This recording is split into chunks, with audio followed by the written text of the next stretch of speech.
হামজাদে আমার দুশ্মনে পরিণত হয়। আর যত রকমের আশেপাশে যত জাদুঘর বাজে মানুষ শয়তান জিনদেরকে সে সাহায্য করে আমার ক্ষতি করার জন্য। কারণ একটা হামজাদ যে আমার সাথে কারেন্ট জিন আছে না, সে কি করে, সে আমার সমস্ত খবর রাখে। এই জন্য আপনারা দেখবেন অনেক বৌদ্ধ, খ্রিস্টান, হিন্দু, শিখ, অন্যান্য জাতি বা মুসলমানদের মধ্যে অনেকের কাছে গেলে ও আপনাদের দেখি আপনার কালকে কি খাইছেন, গত পরশুদিন কি খাইছেন, আপনি কোথায় গেছেন, কিভাবে ঘুমাইছেন, বেডে কার সাথে কথা বলছেন, একটা নারী একটা পুরুষে সে বলতে পারে। তার এখানে হামজাদ কারেন্ট জিনের সাধন করে তারা। ও কি করে, তার কারেন্ট আছে না, তার কারেন্টের সাথে তার হামজাদের সাথে সে একটা কানেকশন করিল। এখন কারেন্টে জিনের সম্পর্ক আছে। এখন সে কি করে, আপনার জিনটার সাথে সে যোগাযোগ করে। সে যোগাযোগ করি আপনি গতকালকে থেকে কি বলছে, ও যেভাবে বলে আপনি সেভাবে বলেন। তো এখন কি করে মানুষ, যারা আমেল, যারা শয়তান জাদুঘর, তারা কি করে মানুষকে কনভিন্স করার জন্য, তার থেকে পয়সা কামানোর জন্য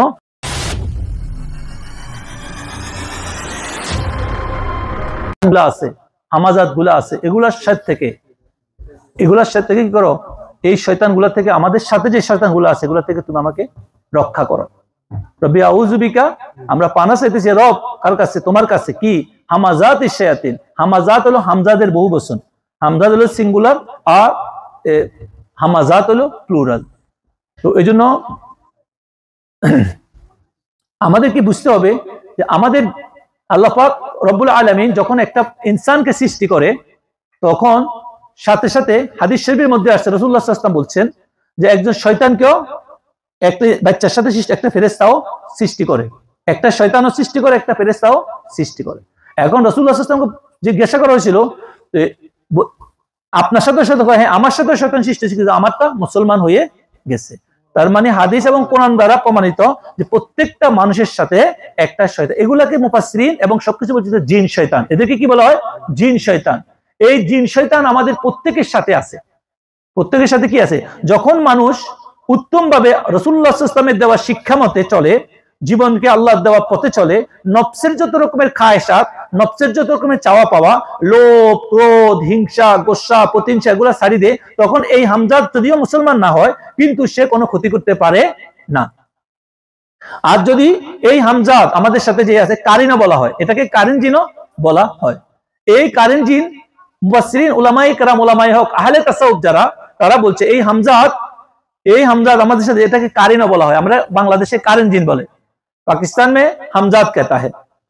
मैं उर्दू में बोलेगा थोड़ा सा बात, बांग्ला खत्म करके। तो हमजाद এমন এক মারাত্মক জিনিস, যদি আমি আমল ঠিক করতে না করি, আল্লাহ রাসূলের শরীয়ত তরিকা না চলি, তাহলে এই হামজাদে আমার দুশমনে পরিণত হয়। আর যত রকমের আশেপাশে যত জাদুঘর বাজে মানুষ শয়তান জিনদেরকে সে সাহায্য করে আমার ক্ষতি করার জন্য।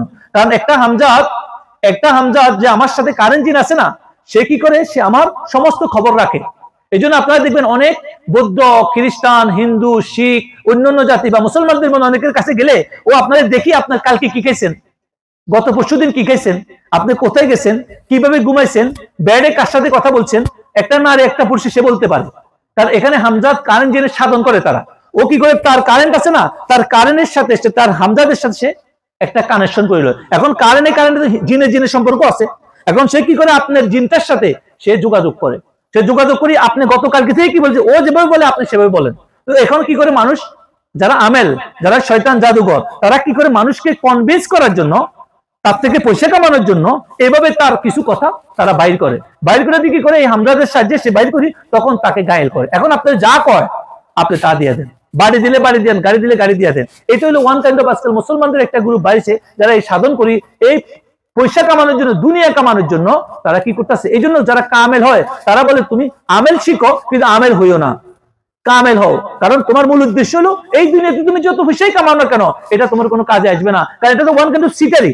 এটা কি ওয়ান কাইন্ড অফ সিটারি। এক জিনকে হাসিল করি, ওই জিনের সাহায্যে আমার জিনকে আমি কন্ট্রোল করি, আমি আরেকজনের খবর লইয়া তারে বলা, সাধন করা, কষ্ট করে, তারা প্রচুর কষ্ট করে, খানা পরহেজ মানে বিভিন্ন রকমের খাওয়া ছাড়ি দিয়া মাসকে মাস চিল্লা করি, তারপর এটার ভিতরে এটার সাথে কানেকশন করে। কিন্তু এটা খুবই মারাত্মক, মনে রাখবেন কথাটা। যারা এটা হাসিল করে তারা জীবনে অনেক কষ্ট পায়, কেননা তারা বাধ্য করে। মনে করেন আপনি একটা কুত্তা, বিড়াল, ইন্দুর ধরতে গেলে জোর করে দিতে হয় না, তো এটাকে তারা কি করে, একজনের আমরা তাবিজ করি বলি না, কবজ, এরকম তারা মন্ত্রগুলা, আয়াতগুলা পড়তে একসময় তাদের কন্ট্রোলে আসে যায় কিছু জিন। এই জন্য কোন জিন পালে, জিন ইয়ে করে বা হামজাদ পালে, তারা কি করে, এগুলাকে আয়ত্ত করে, কন্ট্রোল করে এরা দিয়ে কি করে বিভিন্ন রকমের কাজ করায়। উদ্দেশ্য কি? পয়সা কামানো। উদ্দেশ্য কি? পয়সা কামানো, জাদু করা। আর এটাই রাসূলুল্লাহ সাল্লাল্লাহু আলাইহি ওয়াসাল্লাম নিষেধ করছেন। আরে তুমি যদি এই কষ্ট করে যদি আল্লাহকে পাওয়ার জন্য সাধন করতা, যদি নিজের কলব জিন্দা করতে চেষ্টা করতা, এই জন্য যারা কামেল তারা এই সমস্ত তাদের খেদমত করতে জিনেরা চলে আসে, তাদের নিজের হামজাদ গুলা তার সহযোগী হইয়া যায়। এই জন্য হামজাদের সাহায্যেই মানুষ কি করে বিভিন্ন রকমের জাদু টোনা করে, বিভিন্ন রকমের ক্ষতি করে। আমাদের মা বোনেরা অনেকে আছে যে সমস্যার মুখোমুখি ভুগে, তার হামজাদকে কি করে তার এগেনিস্টে নিয়ে আনে। আর অনেক সময় হামজাদ নিজে ক্ষতিকারক হয়ে যায়। যখন সে নামাজ ইবাদত রাসূল সাল্লাল্লাহু আলাইহি ওয়াসাল্লামের শিক্ষা মতে চলে না, তখন হামজাদ সে যদি একটু রূপবতী হয়, একটু কথা, তখন অন্য জিনদেরকে, খারাপ জিনদেরকে সে রাস্তা খুলে দেয়। কারণ সে তো জানে, সে কি করে জানে। এটা অনেকেই এই জন্য উলামায়ে হক যারা, তারা বলছে হামজাদ কারেন জিন এত ক্ষতিকারক যে তুমি যদি উত্তম আমল না করো, উত্তম জিকিরের সাথে না থাকো, রাসূল সাল্লাল্লাহু আলাইহি ওয়াসাল্লামের শিক্ষা মতে না চলো, তাহলে এই হামজাদই তোমার 12টা বাজে দিবে।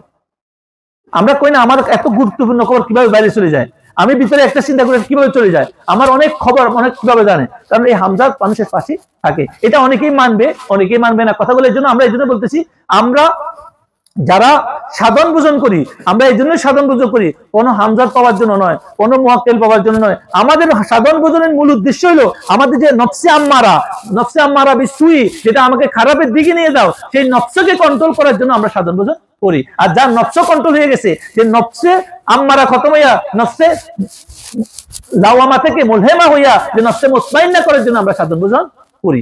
আর যার যে ব্যক্তির নফসে মুতমাইন্না হয়ে যায়, তার কালেমা, তার পড়া, তার সবকিছু আল্লাহর দরবারে কবুল হয়। তখন সে যেখানে দম করুক না কেন, যে কোনো কিছু দিয়ে রুকাইয়া করুক না কেন, সেটার দ্বারা বরকত হয়। এই জন্য আল্লাহর ওলিরা, বুজুর্গানে দিন, তাসাউফের আউলিয়া কেরাম যারা দম দিতেন, কোনো কিছু করতেন, তারা সাথে সাথে কাজ হয়ে যেতেন।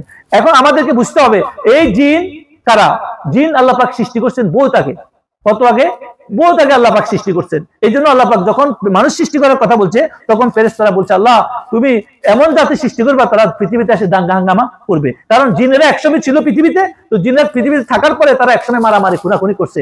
তাদের একজন কিতাবের মধ্যে, রিওয়ায়াতের মধ্যে আছে, যদিও এটা নিয়ে তর্ক আছে, কিন্তু বলেছে তাদের একজন নবী ছিল, তার নাম ছিল হযরত ইউসুফ। তার নাম ছিল হযরত ইউসুফ। তাকে তারা হত্যা করছিল, কারা? তার অনুসারীরা।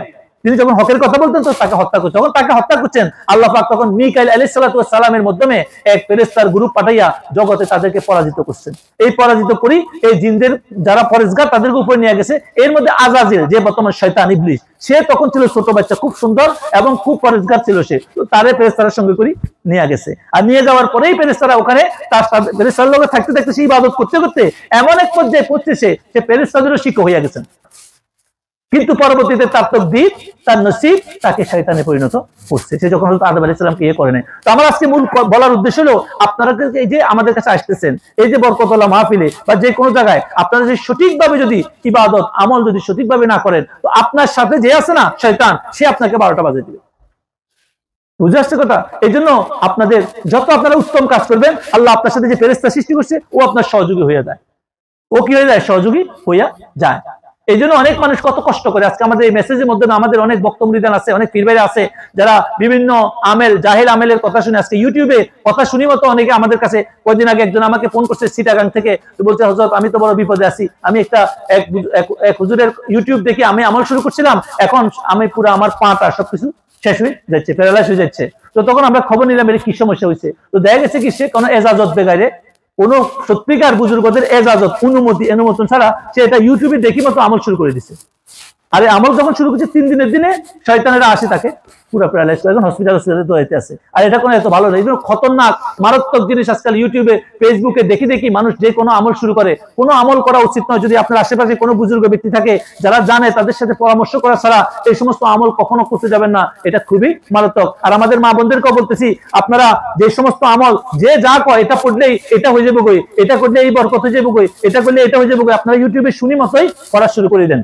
আপনারা এটা করবেন না। আপনারা ভালোভাবে হাদিস কোরআন দ্বারা অথেন্টিক কিনা, দলিল কিনা সেটা দেখবেন। আর আপনারা পৃথিবীতে জিন হাসিল করে কি করবেন, মুয়াক্কিল হাসিল করে কি করবেন, আপনার রোগ, আপনার ভুল আছে কিনা সেটা দেখেন। আপনার ভিতরে যেই ভুলগুলো আছে সেগুলো শুদ্ধ করে, এটা শুদ্ধ করার পরে আপনার নফসের যত চাওয়া পাওয়া আছে, লোভ, লালসা, গাড়ি বাড়ি, সম্পদ, দুনিয়া, এটা হলো সবচেয়ে বড় দুশমন। পৃথিবীর সবচেয়ে বড় জাদু কি জানেন? পৃথিবীর সবচেয়ে বড় জাদু কি জানেন? রাসূলুল্লাহ সাল্লাল্লাহু আলাইহি ওয়াসাল্লাম থেকে বুজুর্গ আযম বলছে, আমাদের সুফিয়ে কেরাম বলে সিহরুল আযীম হলো দুনিয়া, আর দুনিয়াও সিহরুল আযীম। বলছে এই দুনিয়া মানে দুনিয়া বলতে বুঝছেন তো, আল্লাহ ছাড়ি আল্লাহর নাফরমানি করে নিজের মতো করে দুনিয়া করা, এটা সবচেয়ে বড় জাদু। এর থেকে বড় জাদু আর কোনো কিছু না। এখান থেকে আপনি জীবনে উঠতে পারবেন না। আপনি লোভ, লালসা, ক্ষমতা, পাওয়ার, সম্মান, ইজ্জত এগুলোর মায়া এমন ভাবে আটকাইবো, নিঃশ্বাস চলে যাবে, তারপরে আপনাকে দুনিয়ার মায়া ছাড়বে না। আমি নিজ চোখে দেখছি, আমার খুব কাছের মানুষ, আমরা সবাই দিগলার দেশে মারা গেছে, তার সাথে খুব কাছের মানুষ, আমরা ছিলাম ওখানে। এখন যখন তিনি মারা গেছে সব রেডি করে ফেলেছে, এই টাইমে ডাক্তার ওনার এখনো আছে, প্রায় 4-5 ঘন্টা পর্যন্ত ওনারা আমরা অপেক্ষা করতেছিলাম।